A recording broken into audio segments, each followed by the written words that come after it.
It's on here now. The goalkeeper's beaten, and South Africa have done Shagger Sport 2010.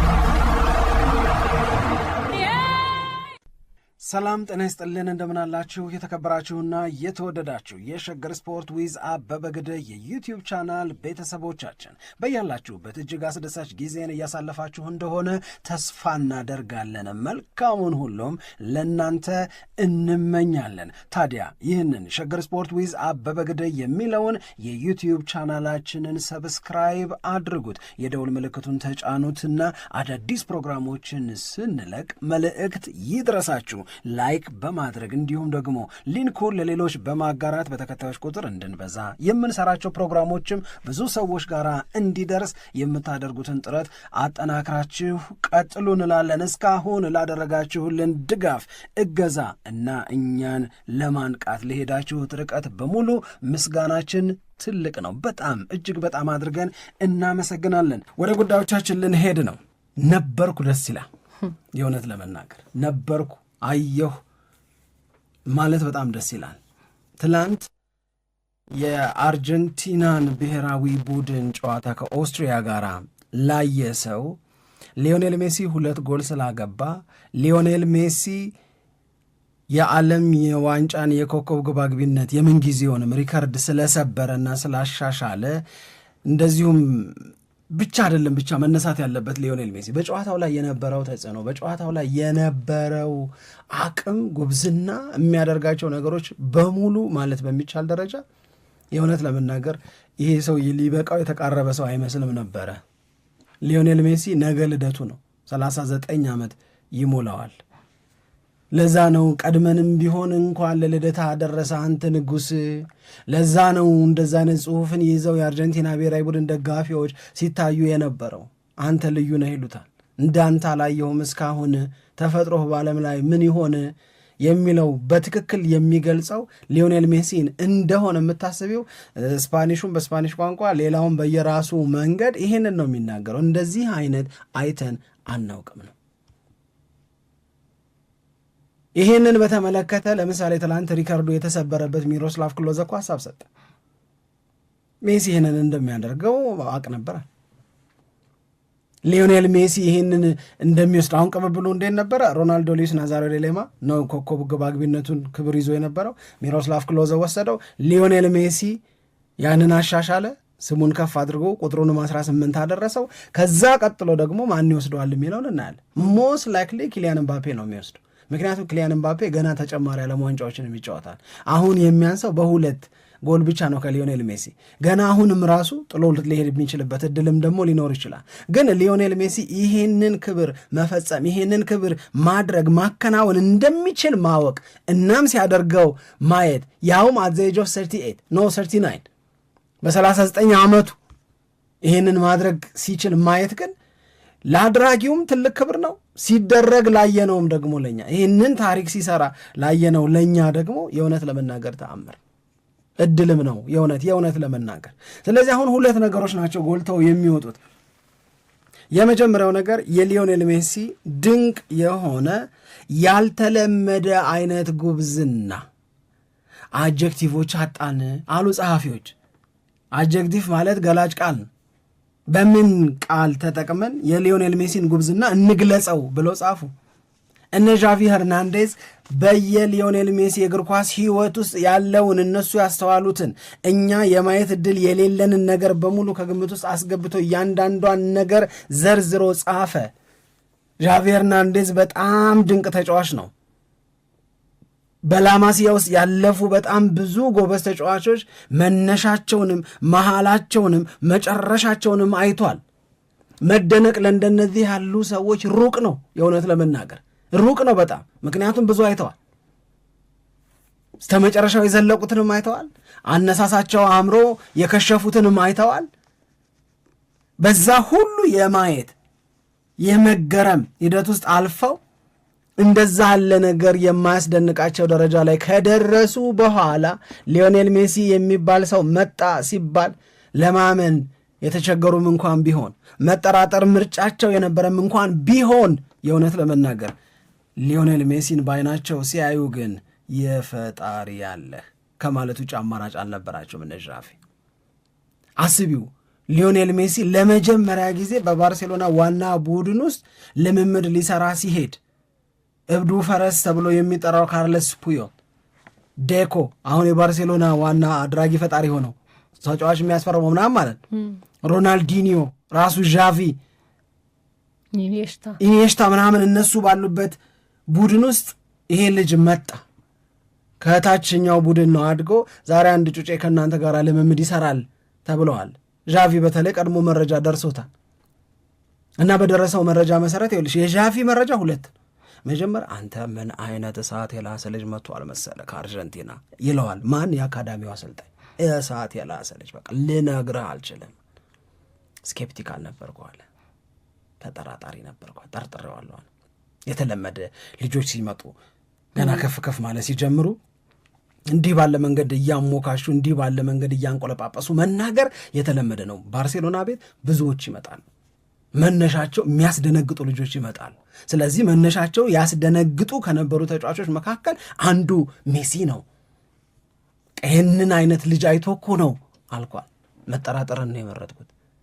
ዋናው መጀመሪያ ላይ ከታዳጊዎች ጋር በሚያሳየው ችሎታ አይደለም አንድ ተጫዋች የሚለካው አልኳል ለራሴ። ዋናው ቡድን ሲመጣ በዋናው ቡድን ሲጫወት ነው ማየት። ያኔ ነው ይሄ ግምገማ ይሄ አገላለጽ ልክ መሆን አለመሆኑን እማረጋግጠው አልኳል። ከዛ የባርሴሎናን ቲቪ ከፍትና የሊዮኔል ሜሲን ሃይላይት ምናምን ያያል። ይሄ እኮ ሃይላይት ነው አልኳለ። ደግሞ እንደገና ሰውየው ነገረው፣ ቴሌቪዥን ላይ አየ። ሲያይ አይ ይሄ እኮ ሃይላይት ነው ምክንያቱም ሃይላይት ላይ ደግሞ የልጆቹን ጥሩ ነገራቸውን ነው የሚያሳዩት። የተለመደ ኖርማል ነው። ደካማ ጎናቸውን ምን እንደሚያቅታቸው፣ ምን ላይ እንደሚቸገሩ፣ ምን እንደጎደላቸው ምናምን እኮ ያሳዩ። ሃይላይት እኮ ጥሩ እየሰራ ነው ለማለት ነው አልኳል። እዛ ተኖረ የተወሰነ ጊዜ ተኖሮ 16 ዓመት ሲሞላው ሊዮኔል ሜሲ ከዋናው ቡድን ጋር ልምምድ እንዲሰራ ቀጠሮ ተያዘለት። ይሄው ሰውዬ መጀመሪያ ስለ ሊዮኔል ሜሲ የነገረው የአካዳሚው አሰልጣኝ ለዣቪ ሄርናንዴዝ ቴክስት ሜሴጅ ላከለት። ያ ያልኩ ልጅ የአርጀንቲናዊ ነገ ከእናንተ ጋር ነው ልምምድ የሚሰራው አልኩት። እስቲ እናያለን ነው የዣቪ መልስ የነበረው። እስቲ እናያለን ወውልሲ። ሃይላይቱንም አይቷል። የሰውየውን መደነቅ መጀመሪያም ሰምቷል። ከዛ ዓመታት ኖሯል። ከዛ ይሄ እድል መጣ። እሱም ይፈልግ የነበረው ከዋናው ቡድን ጋር የሚያሳየው ነገር ነው ትክክለኛው መለኪያው ብሎ ነው የሚያስበው። እዛ ቡድን ውስጥ ቅድም የጠቀስናቸው ተጫዋቾች አሉ።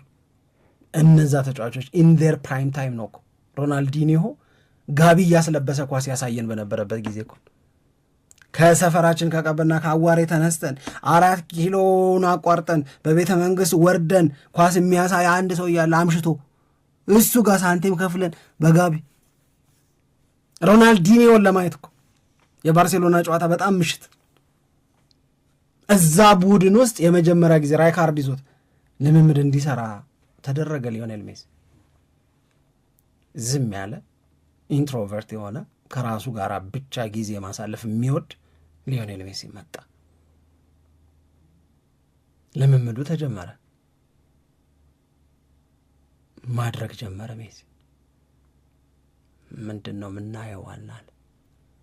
ሊዮኔል ሜሲ እግር ስር ኳሷ ስትገባ የሚያደርገው ነገር፣ የሚሰራው ስራ፣ ድሪብል የሚያደርግበት መንገድ፣ ለማጥቃት የሚሄድበት መንገድ፣ እነዛን ሲኒየር የሆኑ ተጫዋቾች ፊት ለፊት ኮንፍሮንት ሲያደርግ ብልጫ ለመውሰድ የሚያደርገው ጥረትና በአብዛኛው ብልጫ ሲወስድ ስናየው የፈጣሪ ያለ ከማለት ውጭ አማራጭ አልነበረንም። እንፈዛለን ደግሞ መልሰን እንተያያለናል። ሮናልዲኒዮ ዣቪን ያየዋል፣ ዣቪ ዴኮን ያየዋል፣ ዴኮ ካርለስ ፑዮልን ያየዋል። ይሄ ነገር የተለመደ አይደለም፣ በሌላ በማንም ሲደረግ አላየንም እያለ ሜሲን ይገልጸዋል። ይኸውልሽ ሊዮኔል ሜሲ ሲጀምር እኔም አይቼዋለሁ።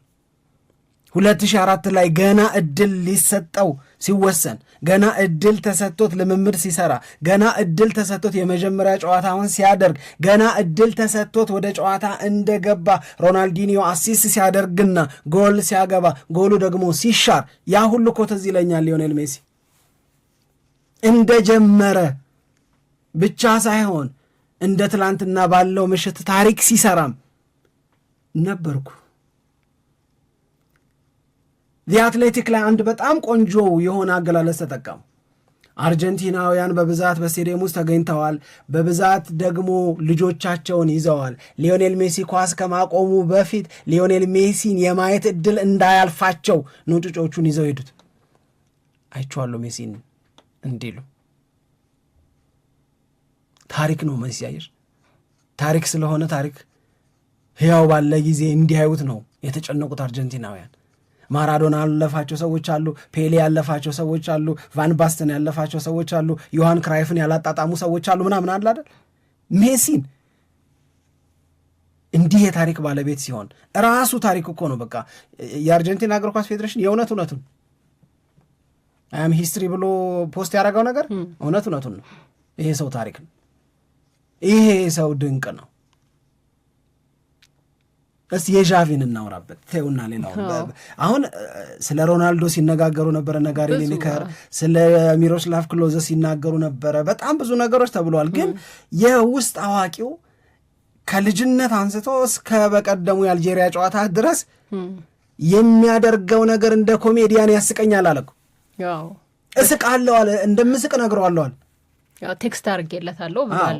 ከመሳቅ ውጭ አማራጭ የለኝም ብዬ ጻፍኩለታል። እስቲ እናውራበት የዣቪን ሜሲን እንድናውቅ ያደረገበትን መንገድ። በጣም የሚገርም አገላለጽ ነው እሱ የተጠቀመው። አርቲክሉ እንደዚህ ስናነብ ምናምን በየመሃሉ በቃ የሆነ የሚያስደንቅ አገላለጽ ያጋጥመናል እንዴ ምናምን የሚያስብል ማለት ነው። አንተ እንዳልከው ነው መጀመሪያ ላይ ስለ ሜሲ የሰማበት መንገድ፣ ከዛ በልምምድ ሜዳ ላይ ያደርግ የነበረውን እንቅስቃሴ፣ ጥርጣሬውን ዣቪ በደንብ አድርጎ ነው መጀመሪያ ላይ ያስቀመጠው። ከዛ በኋላ ግን ሜሲን ካገኘው በኋላ ከሜሲ ጋር በትክክል በቃ አንድ ሜዳ መጋራት ከጀመሩ በኋላ ስለ ሜሲ ማንነትና ስለ እግር ኳስ ችሎታው የሚገልጽበት መንገድ ግን በጣም በጣም በጣም አስገራሚ ነው። አሁን አንድ እሱ ከተናገረው ነገር መካከል አንድ በጣም የገረመኝ የመጀመሪያ ቀን ሊዮኔል ሜሲ ከኛ ጋር ልምምድ ሲሰራ ያደረገውን ነገር አሁንም ሲያደርገው ያለዋል። ይኸውም በጣም ገርሞኛል። ማለት ሊሆን ረጅም ጊዜ ነው፣ በ16 እንደዚህ ዓመቱ ነው ከነሱ ጋር የሰራው። ያኔ ያደረገውን ነገር አሁን በ39 ዓመት ማድረግ ምን ያክል ከባድ እንደሆነ ምንረዳው ነገር ነው። ለሊዮኔል ሜሲ ግን የሚቻለው ያንንም አይቻለው ብሎ እሱ ምስክርነት የሰጠበት በጣም በጣም ማስታወሰው ነገር ነው። ሌላ በጣም የደነቀኝ ነገር ሊዮኔል ሜሲ ልምምድ ሜዳም ላይ ሆነ እንደዚሁም ጨዋታ ላይ በፉክክር ጨዋታዎች ላይ የሚያደርጋቸው ነገሮችን የሚያደርገው ይሄ በፍጹም ታይታ በመፈለግ አድናቆት በመፈለግ አይደለም። በፍጹም ለዛ ነገር አይደለም። በቃ እሱ ስራውን ነው የሚሰራው። ያ እሱ ስራውን የሚሰራበት መንገድ እኛን ያስደንቀናል። እንዲህ እንደዚህ ማድረግ ይቻላል እንዴ የሚል በጣም መገረም ውስጥ እንድንወድቅ ያደርገናል፣ ሁላችንን የምንመለከተውን ሰዎች በሙሉ። ግን ሊዮኔል ሜሲ ያንን የሚያደርገው ቆይስቲ እንደዚህ አድርጌ ላስደንቃቸው፣ ቆይስቲ እንደዚህ ምናምን ላድርግ የሚል ለማስገረም አይደለም። ለማስገረም የሚያደርገው ምንም ነገር የለም እና በጣም የሚገርም ፐርሶናሊቲ ነው ያለው። ምንድን ነው መሰለሽ አንድ ጊዜ ያነበብኩት ነገር ሮናልዲኒሆን በጣም ይወደዋል።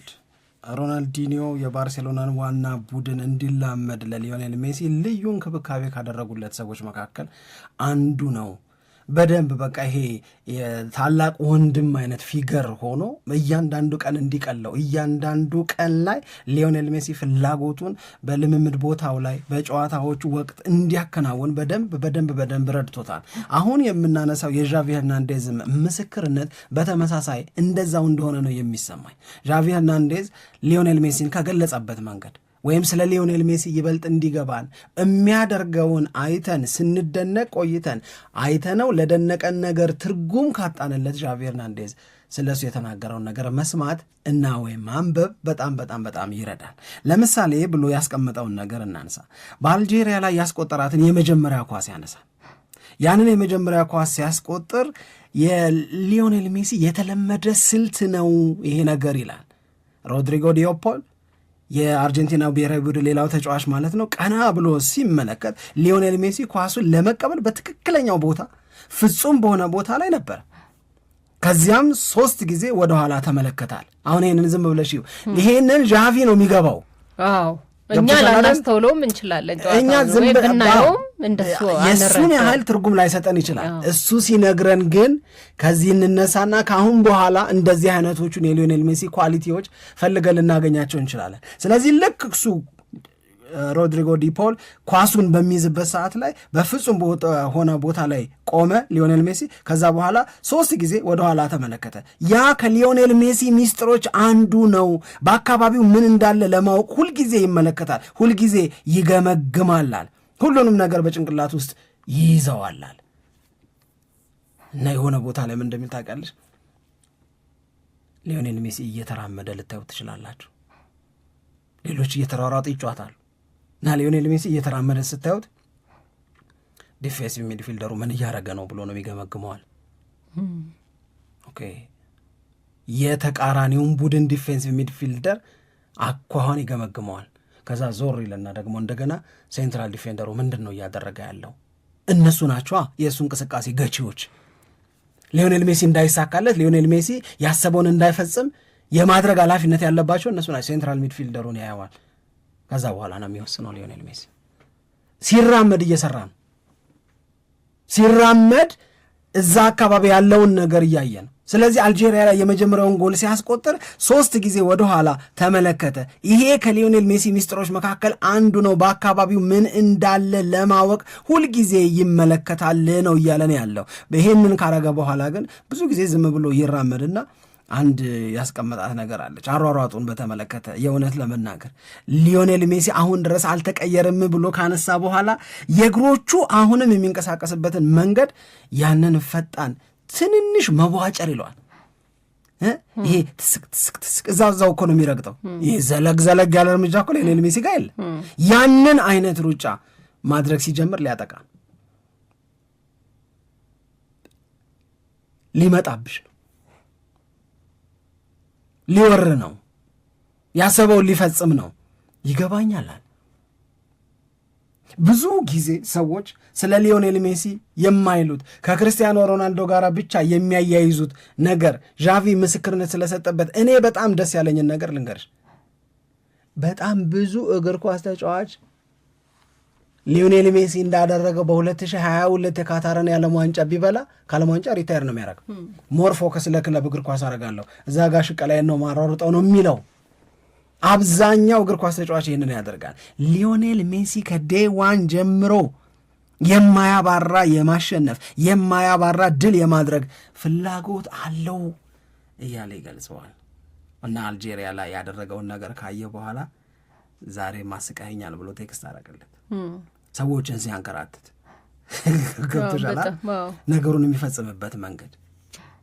ብዙ ትዝታ አለው ዣቪ ከሊዮኔል ሜሲ ጋር በጣም ብዙ ያጋራቸው ቁም ነገሮች አሉ እና ደግሞ የሚገርሙም ናቸው።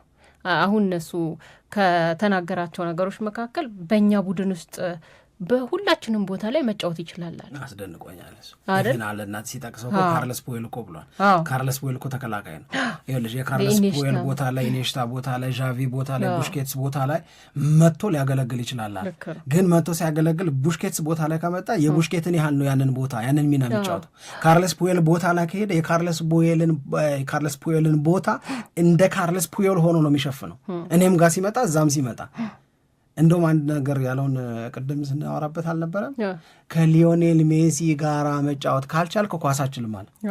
ያቀልልሃል አለ። እግር ኳስ ጨዋታን ቀላል ነው የሚያደርገው። ከሊዮኔል ሜሲ ጋር ተጫውተህ አቅምህን መግለጥ ካልቻልክ ኳስ አታቅማል። ኳስ አትችልም በጭራሽ ኳስ እችላለሁ ብለህ እንዳታወራል።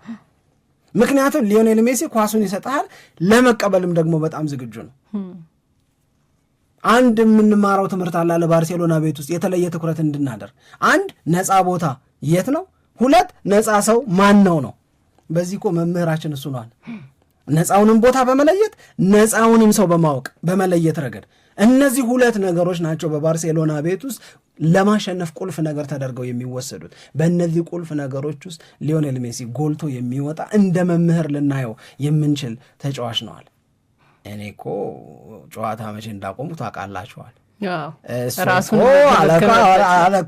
እሱ እኮ አሁንም የሚያደርገውን ነገር ስትመለከቱ ምናምን አለና ደመደመ ዣቪ ሄርናንዴዝ ነውር ነው አለ። ሊዮኔል ሜሲን ከሌላ እግር ኳስ ተጫዋች ጋር ማነጻጸርና ማን ይበልጣል ብሎ መጠየቅ ነውር ነው አለ።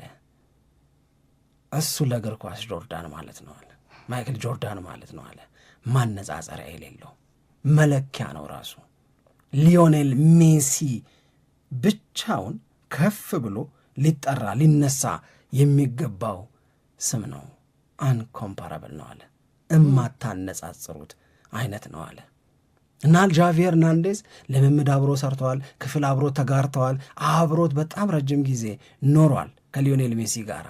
አሁንም ግን እንደ አዲስ በሱ ይዝናናል። አሁንም እንደ አዲስ በሊዮኔል ሜሲ ይገረማል። እድለኛ ነኝ የሚላል። እኔ የተሻለ ተጫዋች የሆንኩት ሊዮኔል ሜሲ አብሮኝ ስለነበረ ነው። በእርግጥ በሊዮኔል ሜሲ ችሎታ ስኬት ውስጥ የራሴ አስተዋጽኦ አለኝ ብዬም አስባለሁ። እሱ ግን የተለመደ ሰው አይደለም ብሎ ሊዮኔል ሜሲን አሁን ካሉት አይደለም ቀጥለው ከሚመጡትም ቶሎ የእሱን እኩያ የምናገኝ አይመስለኝም እያለ ነው ዣቪ ሄርናንዴዝ የአድናቆት ናዳውን በሊዮኔል ሜሲ ላይ የሚያወርደው። አይ ቲንክ ይገባዋል። በጣም ይገባዋል። ብዙ ነገሮች ነው ያነሳው። ምናልባት ሌላ ቀንም እንደዚሁ እያነሳን ልንነጋገርበት እንችላለን። አሁን ብዙ አንዳንዷን እየመዘዝን ከጆርዳን ጋር ሲጫወት ደግሞ እናነሳዋለን። በጣም አሁን በጣም እኔ እንድናወራበት ወይም ከገረመኝ ነገር መካከል አንደኛው ሊዮኔል ሜሲ ያው ከሜዳ ውጪ በጣም ጸጥተኛ ባህሪ ነው ያለው። ብዙ የሚናገር ሰው አይደለም። ጸጥተኛ መሪ ነው ይለዋል። ሜዳ ውስጥ ግን በጣም ተናጋሪ ነው ይለዋል። በጣም ተናጋሪ ነው እና ጨዋታ በምናደርግበት ጊዜ አንድ በቃ የሆነ ተጫዋች በጣም ሊዮኔል ሜሲን እየተከታተለው ከያዘው ይነግረኛል አለ። ይሄ ተጫዋች በጣም እየተከታተለኝ ነው፣ ከጀርባው ፈልገኝ ነው የሚለኛል።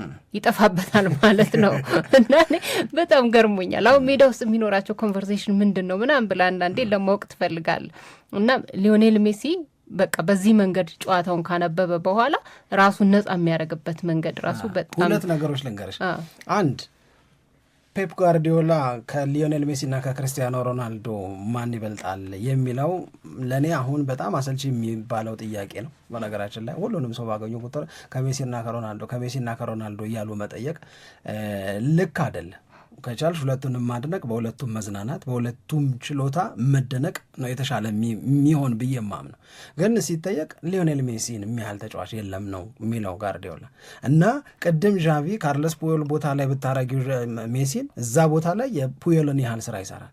ኢኔሽታ ቦታ ላይ፣ ቡሽኬትስ ቦታ ላይ፣ እኔ ቦታ ላይ ብታመጡት ያንኑ ስራ ይሰራል። እዛ ቦታ ላይ ሊቅ ነው የምትይው ተጫዋች የሚሰራውን ያህል ይሰራል አላለም። አንድ የጋርዲዮላ እንደ ክሊፕ ብዙ ጊዜ የምትነሳ ነገር አለች።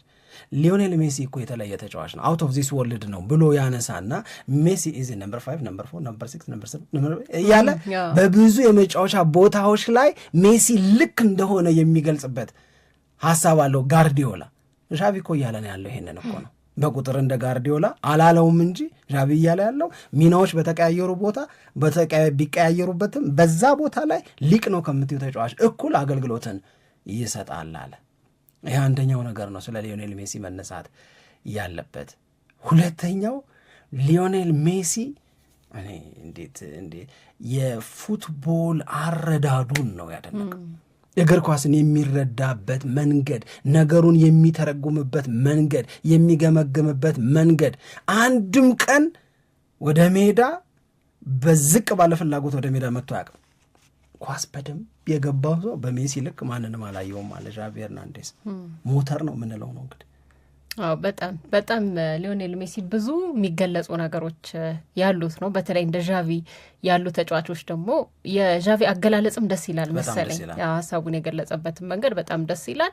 ግን ሊዮኔል ሜሲ በዚህኛው የዓለም ዋንጫ ላይ በድጋሚ እያንጸባረቀ ነው የሚገኘው። ገና አለ እኮ ግን እሱን አሁን አንድ ነገር በለኮስሽ ቁጥር እንደገና ያለው ነገር ምን አለመሰለሽ፣ ለዚህ የዓለም ዋንጫ ሲዘጋጅ ነው የቆየው ይልሽ።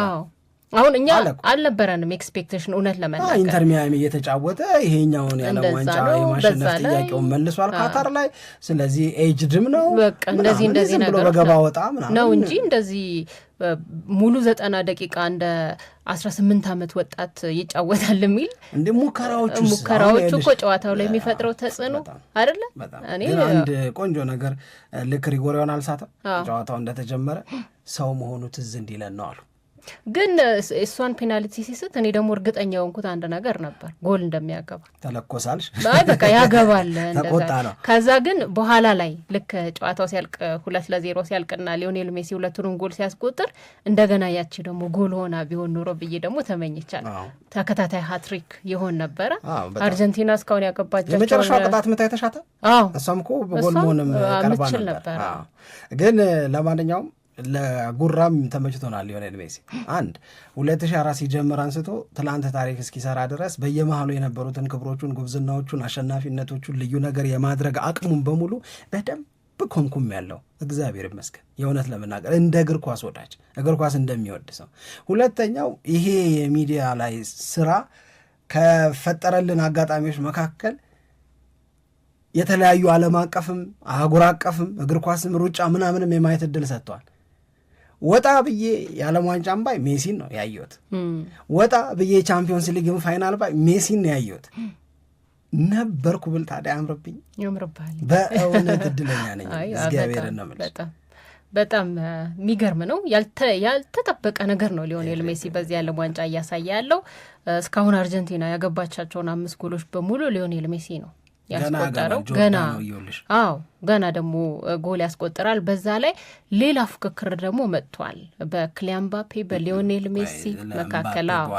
ለምባፔም ያው እናነሳለን። ምባፔም በጣም የተደነቀበት ምሽት ነው።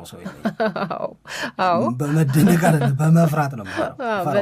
በጣም የምወደው ብሔራዊ ቡድን ወይም የምወደው ክለብ ከኤምባፔ ጋር ከተጫወተ በጣም ነው የምፈራው። ግን ቀጠለ የኳታሩ ፉክክር የሁለቱ የሊዮኔል ሜሲና የክሊያን ምባፔ በኳታር ዓለም ዋንጫ ላይ የነበረው ፍክክር አሁን ከቆመበት ነው የቀጠለው። በኋላ አልኩሽ እንጂ እኮ ምባፔ እኔ ምንም ስለ ጎል ስለ ሪከርድ ስለ ፉክክር ምናምን አላስብም፣ ዓለም ዋንጫውን ማሸነፍ ነው ምናምን ሲል የብላኔ የሚል ዘፈን አለ፣ የአራዳ ልጅ ዘፈን። የውሸቱን ነው ብዬ ነው የምወስደው። አንድ ግን ላንቺም ለእኔም ለአድማጮቻችንም በጣም ባጭሩ ሀሳብ የምንሰጥበት ቢሆን ደስ የሚለኝ ነገር is the debate finally over? ይሄ ጥያቄ ጂሚ ካራገርን ጣጣ ውስጥ የከተተው ነው። ክርስቲያኖ ሮናልዶ እስኪያኮርፈው ድረስ ከሊዮኔል ሜሲ እና ከክርስቲያኖ ሮናልዶ ማን ይበልጣል የሚለው ሙግት ከዚህ በላይ አቅም ኖሮት ይቀጥላል?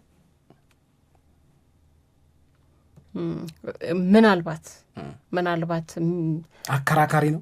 ምናልባት ክርስቲያኖ ሮናልዶ ከዚህ በኋላ በዓለም ዋንጫው ላይ በጣም አውትሻይን ካደረገ ፖርቹጋል ዋንጫ የምታነሳበት ሁኔታ ከተፈጠረ ይሄ ነገር ሊቀጥል ይችል ይሆናል። ዛሬ ላይ ነው ይሄንን ዛሬ ላይ ግን ሐምሌ ምናምን አይደለም የሚጠይቁሽ። ከባድ ነው። በተለይ ሊዮኔል ሜሲ ያን ነገር ካደረገ በማግስቱ ይሄን ጥያቄ ባትጠይቀኝ ደስ ይለኝ ነበር። ከባድ ነው። እንደገና አሁን ደግሞ ብዙ ጫናዎች ደግሞ ወደ ክርስቲያኖ ሮናልዶ እየመጡ ይመስለኛል። የሚፈጠሩት ነገሮች በጣም ይጠበቃሉ። ዛሬ ጨዋታ ላይ የዛሬ ጨዋታንም በተመለከተ የተወሰኑ ነጥቦች እናነሳለን። ስለዚህ እንመለስ ነው የምትለው? አሁን እንመለሳለን። የጋሪ ሊኔከርንም የዓለማችንን በቃ የምንጊዜ ምርጥ 5 ተጫዋቾችን ይፋ አድርጓል። እሱ ማንን አንደኛ አደረገ የሚለውን እናያለን። ለማንኛውም ስንመለስ እንነጋገርበታለን። አሁን ከክለቦች የተጫዋቾች ዝውውር ጋር በተያዘ አርቴታ በጣም ደስ ብሎታል። አርቴታ ተደስቷል። አይ ቲንክ የአርቴታ መደሰት ለአርሰናል ደጋፊዎችም የደስታ ስሜትን የሚያመጣ ይመስለኛል። አርቴታ ለምንድን ነው የተደሰተው? ሞንጋን ስላስፈረመ ነው። ሞንጋን ለማስፈረም አሁን ከሌስተር ሲቲ ጋር ሙሉ በሙሉ ስምምነት ላይ ደርሰዋል። ይህንን ጩጬ በጣም ነው አርቴታ የወደደው፣ በጣም ነው የፈለገው። የአርቴታ መውደድና መፈለግ በአብዛኛው የሚያዘው በእግር ኳሳዊ ምክንያት ነው። ኦኬ፣ እግር ኳሳዊ ምክንያት ማለት ይሄ ልጅ ቡድኔ ውስጥ ቢመጣ ይሄን ልጅ ለሚቀጥሉት ዓመታት ልጠቀምበት እችላለሁ፣ ይሄ ልጅ እንዲህ ያለ አቅም አለው፣ ይሄ አቅም ደግሞ እኔ ጎሎኛል፣ ስለዚህ ይሄንን እያለ ነው የሚተነትነው። አርሰናል ደግሞ እንደ ክለብ ከአርቴታ ውጭ ያሉት የስራ ኃላፊዎች ኃላፊነታቸው ሚናቸውም ስለሆነ ከገበያም አንጻር ነው የሚያዩት። አንደኛ ጌቴፎቺ በጣም ርካሽ ነው የሚያገኙት፣ እዚህ ግባ የሚባል ብር አይደለም ያለ። ሌስተር ሲቲ እኮ የፕሪሚየር ሊግ 2015-16 ሻምፒዮን ነው፣ ከዛ ወደ ሻምፒዮንሺፕ ወረደ፣ ከዛ ደግሞ እንደገና ወረደ እኮ። በዛ ደረጃ ይሄ ልጅ ሊጫወት አይችልም። ሌስተር ሲቲ አሁን ፍራንክ በጣም ይፈልጋል። ስለዚህ ማንቸስተር ዩናይትድም አርሰናልም በጣም የፈለጉትን ይህንን ተጫዋች አርሰናል ሊያገኘው ሙሉ በሙሉ ስምምነት ላይ ደረሰ ሲባል አርቴታ የተደሰተውን ደስታ ለአርቴታ ይሄ ትልቅ ትርጉም ያለው መሆኑን ነው በጣም ብዙ ሰዎች እየጻፉ የሚገኙት።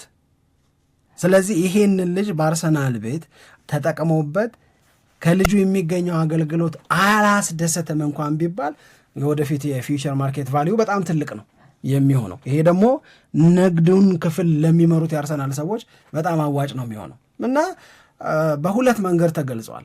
ለረጅም ጊዜ አርሰናልን የሚያገለግል ተጫዋች ተገኝቷል።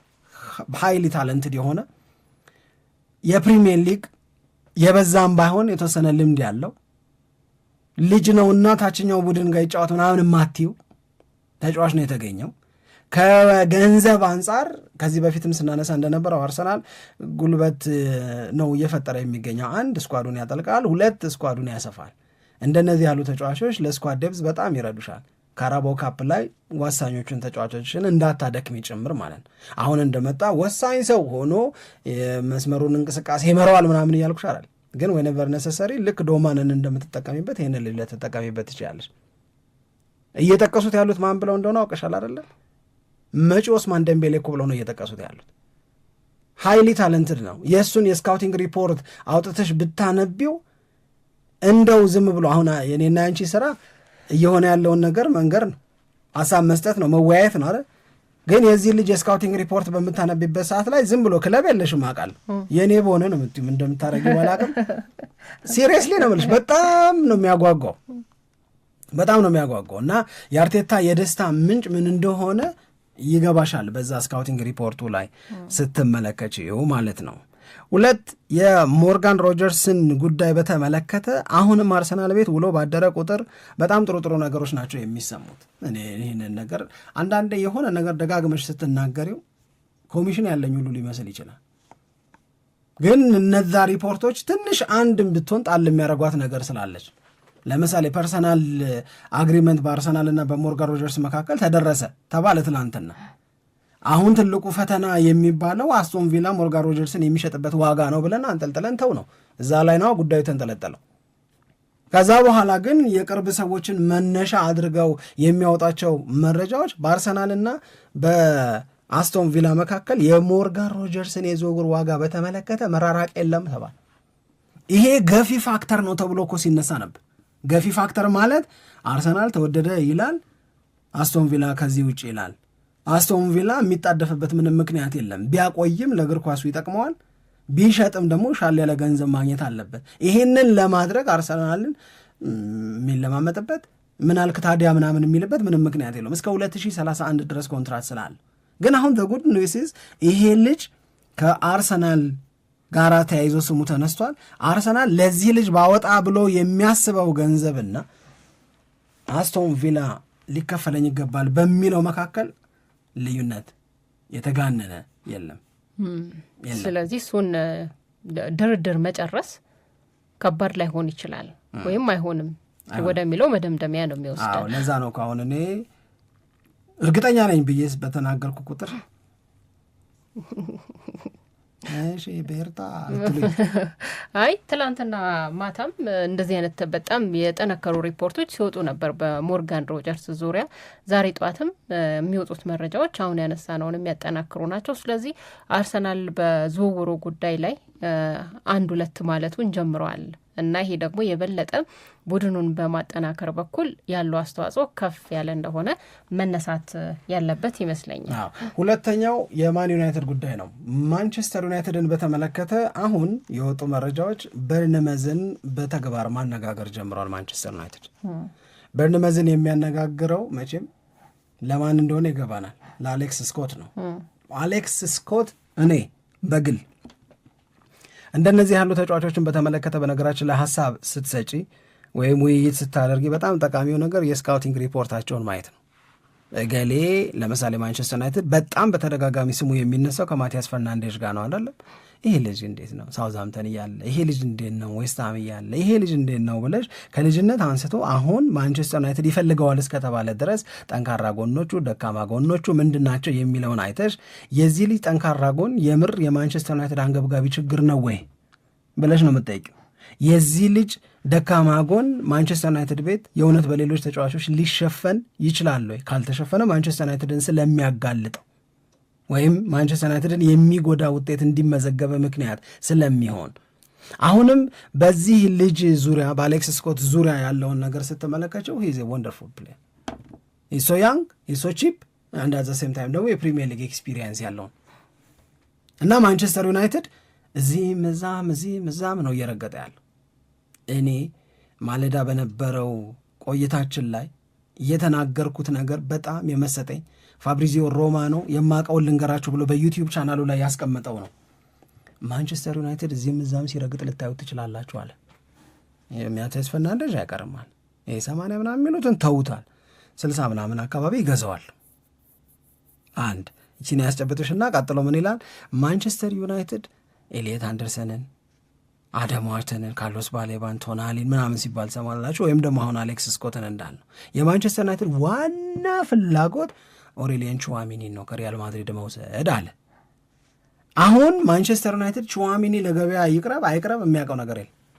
ሪያል ማድሪድ በዚህ ጉዳይ ላይ ለመወሰን የሚፈልገው ወይ ሮድሪን ያስፈርማሉ ወይም ደግሞ ኤንዞ ፈርናንዴዝን ያስፈርማሉ ከቼልሲ፣ ወይም ሌላ ሞሪኒዮ አዘው እነ ፍሎረንቲኖ ፒሬዝ የሚፈጽሙት ዝውውር ይኖራል ወይ? ይሄ ልጅ የሪያል ማድሪድን ተጫዋችነት ትቶ ማንቸስተር ዩናይትድ የማይገባ ከሆነ ማንቸስተር ዩናይትድ አሌክስ ስኮትን ሊያስፈርም ይችላል። እናም ለኔ ነው የምነግርሽ፣ ይሄ ለኔ በራሴ ገምገማ አሌክስ ስኮትን ማስፈረም ለማንቸስተር ዩናይትድ ትልቅ ጥቅም አለ ከገንዘብም አንጻር። እኔ ማንቸስተር ዩናይትድ ኤደርሰንን፣ ማቲያስ ፈርናንዴዝን፣ አሌክስ ስኮትን አስፈርሞ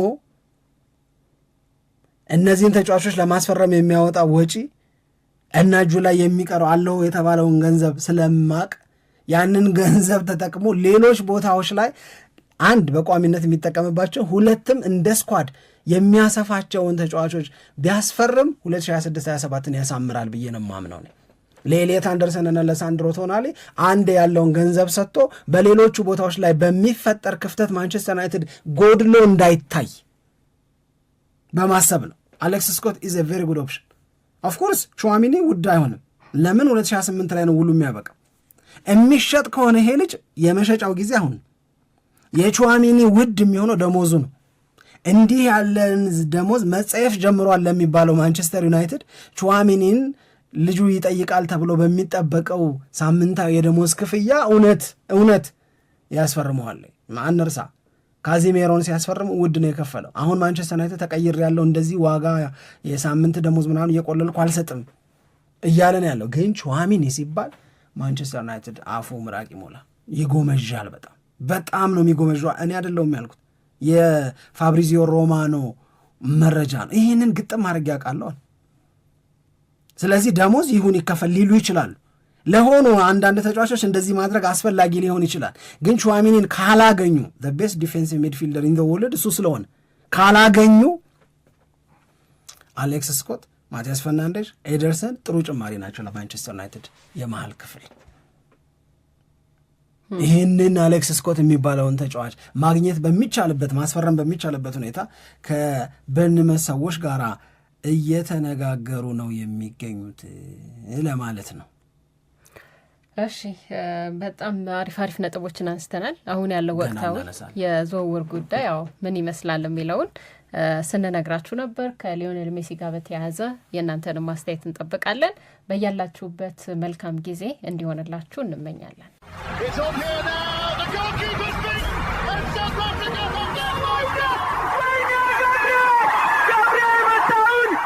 Shaker Sport 2010